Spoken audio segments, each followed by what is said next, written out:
नमस्कार साथियों। आज हम वास्तु शास्त्र के विषय में चर्चा कर रहे हैं।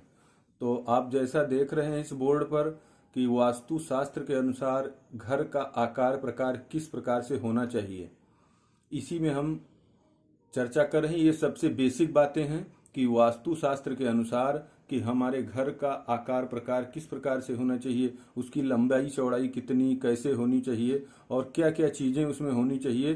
तो ये हम उदाहरण के माध्यम से समझते हैं कि सबसे पहले आप देख रहे हैं कि यहाँ घर सामने दो नक्शा बना हुआ है। सबसे पहला ये और दूसरा ये। इस घर के अंदर आप देख रहे हैं कि इसको चारों भुजाएं समान हैं, अर्थात इसकी 35 फीट लंबाई भी है और 35 फीट चौड़ाई भी है। साथ लंबाई चौड़ाई दोनों बराबर है, तो इसको कहते हैं चौकोर घर। अब इसमें जब हम अंदर बनाते हैं तो इसके चारों कोनों पर एक एक मकान एक एक कमरा होता है और बीच में आंगन और गैलरी हो जाती है। तो यह घर वास्तु के हिसाब से बिल्कुल शुद्ध माना जाता है। दूसरे प्रकार का घर यह है कि जिसमें दो भुजाएं समान होती हैं। दो भुजा 25-25 या 25 और बाई 50 का एक मकान है, तो इसकी दो भुजा 25-25 और दो 50-50 की है। तो ये भी वास्तु के हिसाब से शुद्ध मकान का उदाहरण है।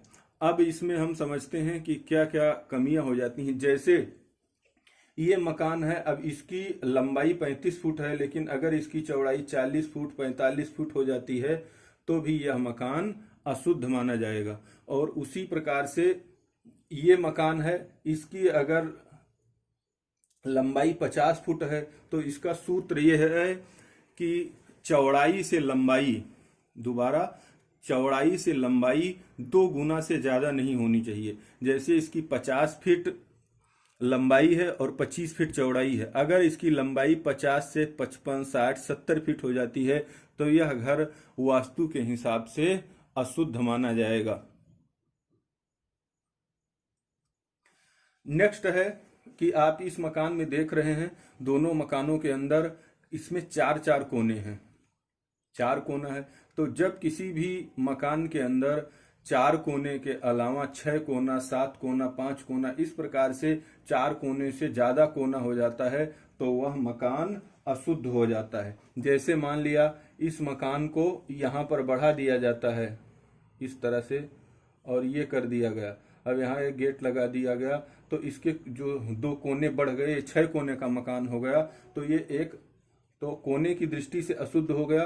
दूसरा, एक कोण इसका बढ़ गया, तो इसके कोण बढ़ने के विषय में हम आगे चर्चा करेंगे। लेकिन अभी जो मकान है वो 4 कोने का ही होना चाहिए।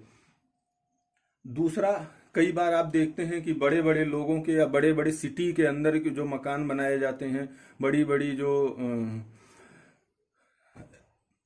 बिल्डिंगें बनाई जाती हैं, तो उसमें कई ऐसे मकान होते हैं कि जिसके अंदर कई कोने होते हैं, लेकिन जब वह कोना है और उसके चारों तरफ, मान लिया इसमें कोने कई हैं और इसके चारों तरफ अगर बाउंड्री खींच दी जाती है तो ये क्या है, उस कोने की अशुद्धता को कम कर देती है। लेकिन अगर आपका केवल सिंगल मकान है तो उसके अंदर प्रयास करना है कि ज्यादा कोने नहीं होने चाहिए। अगला है कि आप देख रहे हैं कि सूत्र यह है कि मकान का कोई भी कोना कटा नहीं होना चाहिए। जैसे आप ये मकान देख रहे हैं तो इसके अंदर अगर हम ये देखते हैं, अगर इस तरह का आकार बना हुआ है तो ये कोना कटा हुआ है। यहाँ पर अगर आप देखते हैं तो ये कोना कटा हुआ है। और उसी तरह कोई भी कोना बढ़ा नहीं होना चाहिए। जैसे आप ये देखते हैं तो ये कोना बढ़ा हुआ है, ये कोना बढ़ा है, तो इसके अंदर क्या होता है, इस पर आगे इसके प्रभाव क्या होते हैं, इसका विधिवत ब्यौरा आगे वीडियो में कवर किया जाएगा।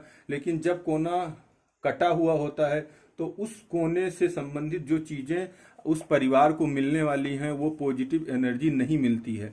और जब वह कोना बढ़ा हुआ होता है तो उस कोण से मिलने वाली जो एनर्जी है वो ज्यादा मिल जाती है। जैसे मान लिया किसी का ये साउथ वेस्ट एरिया बढ़ा हुआ है, साउथ वेस्ट में ये कोण बढ़ा हुआ है, तो वहां पर राहु का प्रभाव ज्यादा हो जाएगा और घटनाएं, दुर्घटनाएं, पितृदोष, इस तरह की चीजें ज्यादा बढ़ जाएंगी। और तो इसके अंदर बढ़ा नहीं होना चाहिए और कम भी नहीं होना चाहिए, कटा नहीं होना चाहिए। अगर केवल एक कोण ऐसा होता है जो ईशान कोण होता है, ईशान कोण में बढ़ा हुआ शुभ होता है, बाकी कोई भी कोना बढ़ने पर अशुभ माना जाता है। अच्छा, अगली चीज होती है मकान के अंदर ढलान। ढलान बहुत महत्वपूर्ण होती है। किसी भी मकान की ढलान भी बहुत पॉजिटिव और निगेटिव प्रभाव करती है। जैसे आप ये मकान देख रहे हैं, नक्शा बना है, तो इसमें ईस्ट और नॉर्थ, ईस्ट और नॉर्थ नीचा होना चाहिए और वेस्ट और साउथ ऊंचा होना चाहिए। अब ये दो प्रकार से होगा। सबसे पहले आपके मकान के अंदर, घर के अंदर जो ये एरिया है, इसमें भी जब आप ढलान बनाते हैं तो आपका साउथ की तरफ और वेस्ट की तरफ हाइट होनी चाहिए और इस तरफ की तरफ ढलान होना चाहिए। तीसरा, जो आपका छत है, छत की भी इसी तरह से इस तरफ ढलान होनी चाहिए, या तो पूरब में हो या तो नॉर्थ में हो।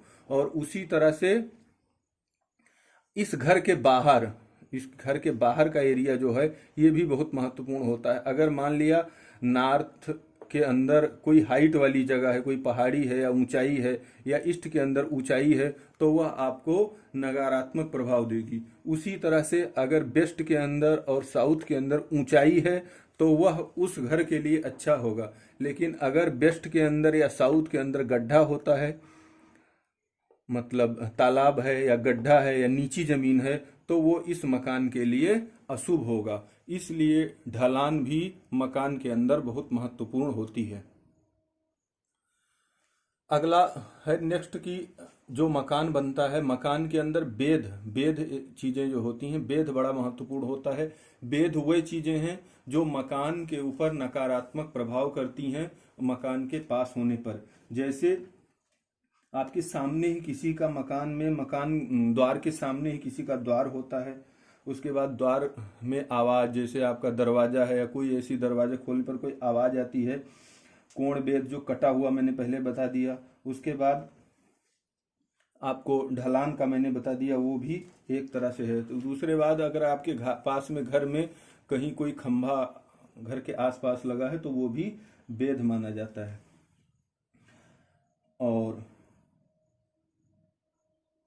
इसके अंदर कुछ जैसे वृक्षों के भेद होते हैं। जैसे कोई ऐसा बड़ा वृक्ष लगा हुआ है जिसकी छाया आपके पूरे मकान पर पड़ रही है, तो वह भी वेद माना जाता है। या आपका ये मकान है और आपके इस तरफ और इस तरफ, दोनों तरफ अगर बड़े बड़े मकान 3-3, 4-4 मंजिल के बन गए और आपका बीच में 1 मंजिल केवल मकान है, तो वह भी एक तरह से वेद माना जाता है। कोई इस तरह का फ्लैग लगा हुआ है, ध्वजा लगी हुई है जिसकी छाया कंटिन्यू आपके घर पर पड़ रही है, या कोई पर्वत पहाड़ी है जिसकी छाया पड़ रही है, और तो इस तरह से वह वेद होता है।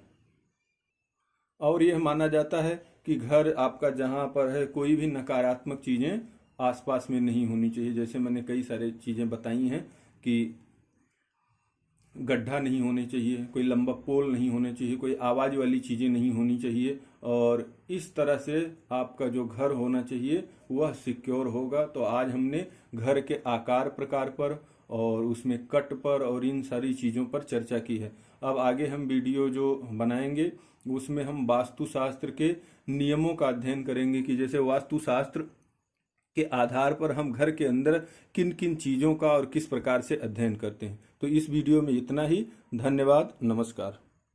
अगर आप इस वीडियो को देखते हैं और आप आगे भी वीडियो देखना चाहते हैं तो इसको चैनल को सब्सक्राइब करें, और कोई क्वेश्चन है तो आप कमेंट करके जरूर बताएं।